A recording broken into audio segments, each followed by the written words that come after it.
Hello friends, standard 10th में आज हम चैप्टर नंबर 6 में जो कथन दिए गए हैं उसका आशय स्पष्ट समझेंगे। आशय स्पष्ट 3 मार्क्स का होता है। उसके लिए किस प्रकार से आपको उस विधान को या कथन को समझकर लिखना है, इसको डिटेल में हम देखेंगे।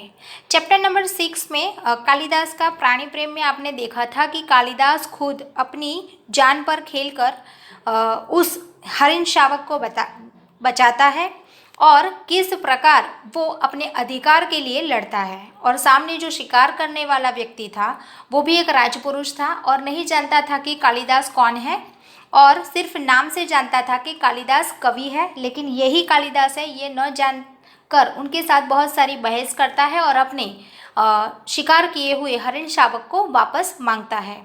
तब ऐसे कथनों को चैप्टर में लिया गया है जिसका अर्थ समझना, डिटेल में समझना आवश्यक है। देखते हैं, पहला सेंटेंस है, तुम्हारे लिए प्रश्न अधिकार का है, उनके लिए संवेदना का। यानी कि मल्लिका जब राजपुरुष के साथ बात करती है तब ये विधान बोलती है। संवेदना यानी कि बहुत सारी हमारे अंदर के भाव, जो कभी कभी हम किसी व्यक्ति को देखते हैं या प्राणी को देखते हैं तो जो व्यक्ति ज़्यादा संवेदनशील होता है उसमें ये सारे भाव देखने को मिलते हैं। तो अधिकार मानी कि राजपुरुष अपने अधिकार के लिए लड़ रहा था, जबकि कालिदास संवेदना के लिए लड़ रहा था, इसलिए हरिण शावक को वापस देना नहीं चाहते थे। तब ये विधान मल्लिका द्वारा कहा गया था। उसका आशय इस प्रकार से हम समझें और लिखें तो शिकारी व्यक्ति और किसी की जान बचाने वाले दोनों में बहुत फर्क होता है। यानी कि शिकार करने वाला जो व्यक्ति होता है, जो अपने शौक के बारे में देखता है या सोचता है, उसको शौक की खातिर मार देता है या शिकार कर देता है। लेकिन जब जिस व्यक्ति पर वो शिकारी जो होता है उस पर संवेदना का भाव बहुत कम होता है ऐसा माना जाता है, और अपने अधिकार के लिए जो भी प्राणी या पक्षी का शिकार करता है उसके लिए लड़ने लगता है। लेकिन जब भी कोई प्राणी या पशु या पंखी किसी के सामने अपने बचाव के लिए गिर जाता है या मिल जाता है तो उसकी जान बचाने वाला जो व्यक्ति होता है, दोनों में बहुत फ़र्क होता है, क्योंकि वो एक जान लेता है और एक जान बचाता है। शिकारी को शिकार करके किसी की प्राण लेने में कोई झिझक नहीं होती, बल्कि वह इसे अपनी बहादुरी और मनोरंजन के रूप में देखता है। यानी कि यह साबित हो ही गया कि जब भी शिकारी शिकार करता है तो वो अपने मनोरंजन के लिए शिकार करता है, और किसी के प्राण को बचाने के लिए, प्राण को लेने के लिए उसे जरा सा भी झिझक नहीं होता है कि मैं भी एक सजीव को ऐसे नहीं मार सकता, क्योंकि कोई बार ऐसा भी हो सकता है कि हमारा अवतार भी इस प्रकार आ जाए और हमारा शिकार भी इस प्रकार हो, तो शायद मैं भी अपने जीवन को मुक्त कर दूंगा। लेकिन उसमें ये सारी भावनाएं नहीं होती, लेकिन सिर्फ वो क्या सोचते हैं, अपनी बहादुरी और मनोरंजन के बारे में सोचते हैं। इसलिए हमेशा शिकार को मनोरंजन के तौर पर ही देखते हैं और अपना अधिकार जमा लेते हैं। वह शिकार करना अपना शौक मानता है और शिकार पर अपना अधिकार मानता है। यानी कि उसका शौक भी है और अधिकार भी मानता है कि जिसका उसने शिकार किया है वो चाहे बचाने वाला कोई भी हो, लेकिन मानने वाला वो था तो वो शिकार उसका हो गया। पर संवेदनशील व्यक्ति का हृदय किसी घायल प्राणी को देखकर द्रवित हो उठता है। यानी कि हर एक व्यक्ति में अलग अलग बातें होती है।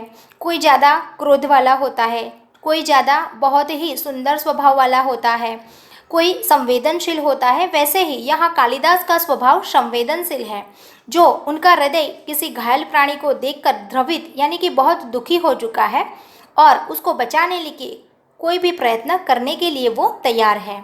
वह उसका प्राण बचाने के लिए अपनी जान लड़ा देता है। अधिकार जताने वाला व्यक्ति प्राण लेने पर खुश होता है, जबकि संवेदनशील व्यक्ति किसी की जान बचाकर खुश होता है। यानी कि दोनों व्यक्तियों में फ़र्क बताया गया है। एक अधिकार के लिए लड़ रहा है और किसी के प्राण को लेकर वो खुश होता है, जबकि सामने वाला व्यक्ति संवेदनशील व्यक्ति है जो किसी की जान बचाकर बहुत ही खुश होता है, जो उसको पुण्य का काम मानता है। यदि कोई किसी को प्राण नहीं दे सकता है तो उसे किसी का प्राण लेने का भी अधिकार नहीं है। यानी कि जीवन और मृत्यु दोनों ईश्वर के हाथ में है, वो हमारे हाथ में नहीं है। या किसी को मारना, शिकार करना ये बिल्कुल ठीक नहीं है। और अगर किसी की आप जान बचा नहीं सकते तो किसी की जान क्यों ले सकते हो। यानी कि ये इसमें अधिकार और संवेदना की बात बताई गई है। कोई लोग अपने अधिकार या शौक के या मनोरंजन के कारण शिकार करते हैं और कोई उसको बचा के बहुत सारा पुण्य कमाने का काम करता है। तो हम सिर्फ संवेदनशील व्यक्ति रहकर किसी की प्राण बचाने का ही काम करेंगे। यानी कि इसमें से हमें एक संदेश भी मिलता है और इस प्रकार से हम आशय स्पष्ट कर कर इस विधान को इस प्रकार समझा सकते हैं और एग्जाम के लिए तैयार कर सकते हैं।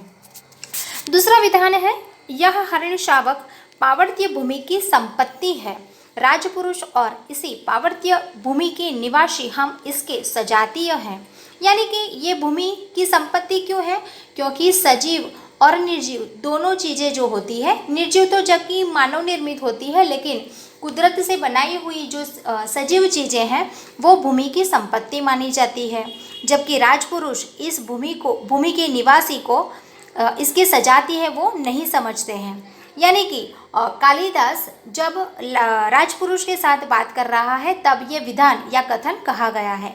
इसको इस प्रकार से हम लिख सकते हैं या समझ सकते हैं कि पावर्त्य क्षेत्र में मनुष्य और पशु पक्षी में कोई अंतर नहीं है। यानी कि वो एक सजीव है, चाहे मनुष्य हो चाहे पशु पक्षी हो, उसको हम मार नहीं सकते। दोनों प्राणधारी है और घायल होने पर दोनों को ही दर्द होता है। ऐसा तो है नहीं कि सिर्फ मानव बोलता है इसलिए वो अपने दुख को बता सकता है, लेकिन पशु पक्षी प्राणी जो भी होता है वो एक सजीव है, लेकिन उनको दर्द होने पर वो आहट भी नहीं आने देते और हम महसूस करें तो हम संवेदनशील व्यक्ति हैं, लेकिन हम महसूस नहीं करते हैं। अगर ऐसा मानते हैं कि इन लोगों को दर्द नहीं होता है तो ये हम संवेदनशीलता को भूल गए हैं, ऐसा साबित होगा। यानी कि दोनों को दर्द होता है। इसीलिए पर्वतीय भूमि में मनुष्य और पशु पक्षी में सजातीय रिश्ता है, यानी कि कुछ न कुछ कांटेक्ट है। इस भूमि पर सजीव है और सजीव के साथ कहीं ना कहीं आप देखते हो तो कई घरों में देखा जाए तो कुत्ते को पाला जाता है जो एक प्राणी प्रेम है, कहीं कहीं देखा जाए तो पैरट को और दूसरे अलग अलग जिसके जो शौक होते इस प्रकार घर में रखा जाता है। ये कुछ न कुछ उनका रिश्ता जुड़ा हुआ माना जाता है। इस भूमि में जैसे मनुष्य को मारना अपराध है, ठीक उसी तरह पशु पक्षियों को मारना भी अपराध है। यानी कि हम जब कोई मनुष्य का मर्डर करेंगे या उसको कुछ न कुछ नुकसान पहुंचाएंगे तो उसके लिए अपराध माना जाएगा और शायद उसके लिए कंप्लेन भी कर सकते हैं, उसको सज़ा भी मिल जाती है। वैसे ही पशु पक्षियों को मारना भी अपराध माना जाता है।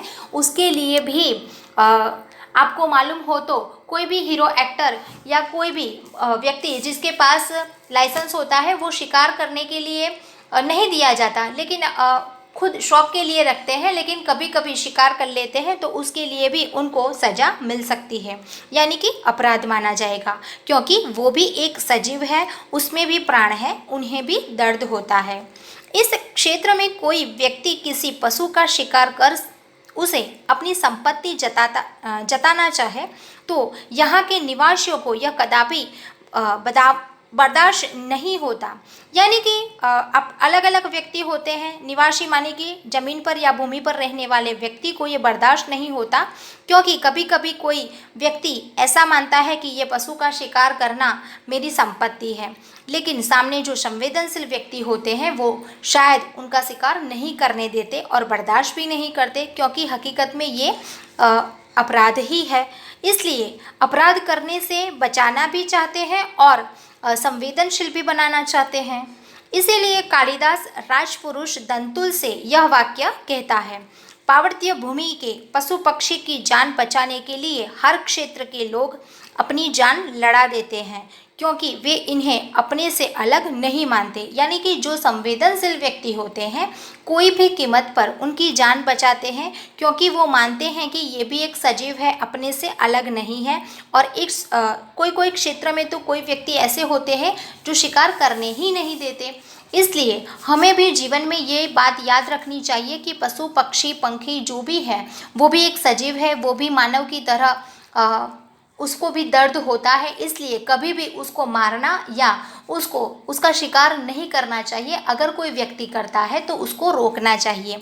ये हमें ये कथन से संदेश मिलता है और हमारे जीवन में भी ये याद रखना है। Thank you.